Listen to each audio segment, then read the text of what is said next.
magic start, and now bam bam. Just got the silver base, heavy flake for the candy. Cherry wine, go over top of. Okay, now we got the candy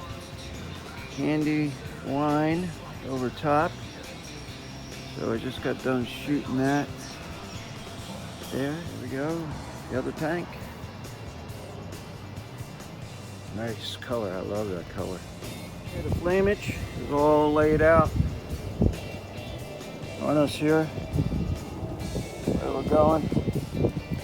Good thing I took pictures of what I did last time, so I made it identically the same. Because it looked really cool when it was all done. All the curves were in the right spot.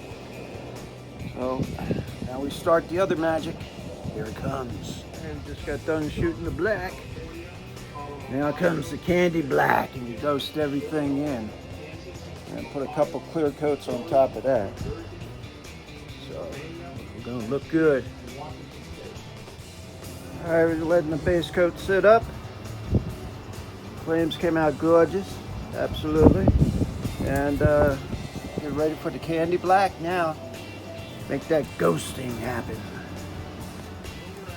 Okay, here we go. Got the candy black on there. They're looking real sweet. Look at them flames in the sun. Now you see them, and now you don't. I got it just right, and as you come around here, you can see when we get this other side in the sun. Here, you can catch where the sun hits it. Boom. You come down, kind of fades away.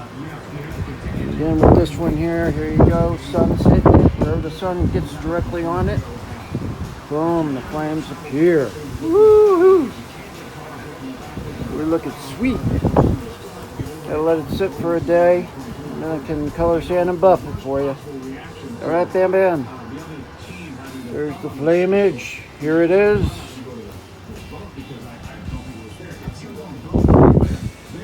Here it's not. So there you go, buddy. Looks real sweet.